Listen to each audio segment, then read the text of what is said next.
Kalakari Food Recipes, India's most trending cooking channel.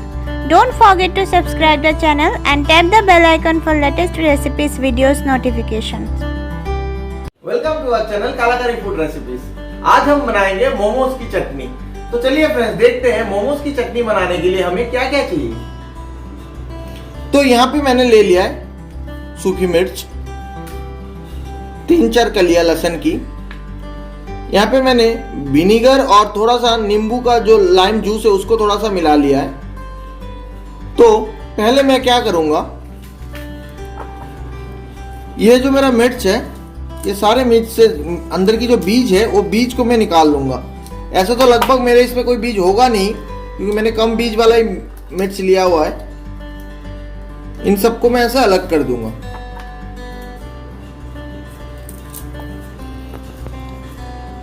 जैसे इसको ऐसे मैं कैंची से ऐसे बीच से काटना है इसको, ये देखिए। और इसके अंदर के जो बीज है वो सारे बीज को ऐसे निकाल देना है। तो चलिए फ्रेंड्स, ये सारे मिर्च के बीज को निकाल के हम आपसे मिलते हैं। तो मैंने सारे मिर्च से ये बीज को अलग कर लिया है। अब मैं एक ग्लास में ये जो सारे मिर्च है जिससे मैंने बीज निकाल लिया, इन सबको डाल दूंगा।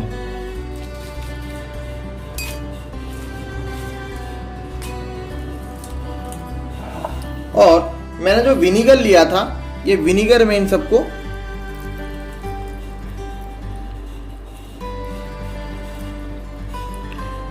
सबको आपको ये विनीगर में ऐसे ही सोक करके रखना है कम से कम 2 से 3 घंटे के लिए। और मैं बोलूंगा कि 3 घंटे के लिए आप इसको सोक करके रखिए, जिससे जो है ये जो मिर्च के बाहर का आउटर स्किन का जो हार्डनेस है वो हार्डनेस थोड़ा सॉफ्ट हो जाएगा।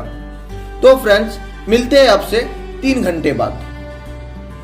तो फ्रेंड्स मेरा 3 घंटा हो चुका है। 3 घंटे पहले मैंने ये जो लाल मिर्च है जिसका बीज निकाल के मैंने विनीगर में इसको सोक करके रख लिया था, अभी मैं इसको इसका जो चटनी है, चटनी के जो पेस्ट है वो पेस्ट बनाऊंगा। तो इसके लिए मुझे लहसुन की ज़रूरत होगी। तो मैंने लहसुन की कलियां लिया था 3-4, सारे नहीं डालूंगा और इसको मैं ऐसे क्रश कर दूंगा।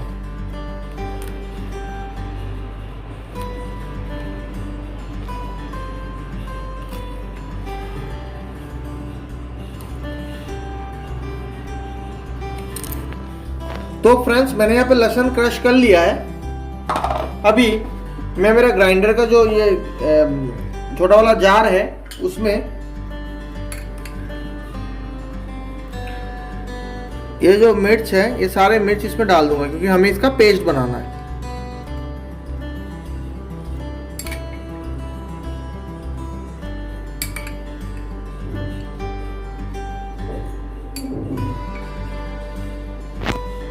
जैसे आप देख पा रहे हो मैंने सारे मिर्च डाल लिए।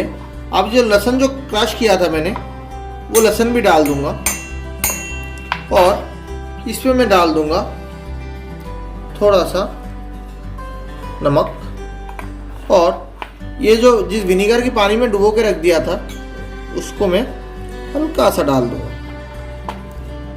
और फिर हम इसको ग्राइंड कर लेंगे। अब इसको हम 30 से 40 सेकंड के लिए इसको हम अभी ग्राइंड करेंगे। तो फ्रेंड्स मेरे 30 से 40 सेकंड हो चुका है और आप देख पा रहे हो ये चटनी जो है, ये चटनी बिल्कुल बनके तैयार है, एकदम लाल देख रहे हो आप। और आप ध्यान रखना, जो आप मिर्च लोगे सूखी मिर्च, वो एकदम बहुत बढ़िया क्वालिटी की होनी चाहिए। देखिए मेरा मिर्च की क्वालिटी कितना बढ़िया है, इसलिए इसका कलर भी हम एकदम लाल आ रहा है एकदम। मार्केट में जो मिलता है उसमें कभी कभी जो है मिर्च का क्वालिटी अच्छा नहीं होता और उसमें कलर यूज करते हैं लाल रंग के लिए, पर ये बिल्कुल ऑर्गेनिक है। मैंने आपके सामने तैयार किया है, कोई कलर नहीं है, कुछ नहीं है। तो तैयार है मेरा मोमो का चटनी। अगर आपको ये रेसिपी पसंद आया हो तो नीचे लाइक और कमेंट जरूर कीजिएगा। और हाँ, नीचे डिस्क्रिप्शन बॉक्स में आप ये चिकन मोमो की रेसिपी देख सकते हो और वो रेसिपी भी अगर आपको पसंद आए तो उसको भी आप लाइक और कमेंट कीजिए और हमारे चैनल को सब्सक्राइब करना ना भूलिए। और हाँ फ्रेंड्स, साइड में जो बेल आइकन है वो बेल आइकन को भी दबाना मत भूलिएगा, जिससे आपको सबसे पहले नोटिफिकेशन मिले जब भी हम ऐसे ही दिलचस्प कोई रेसिपी हमारे चैनल पे अपलोड करेंगे। Thank you.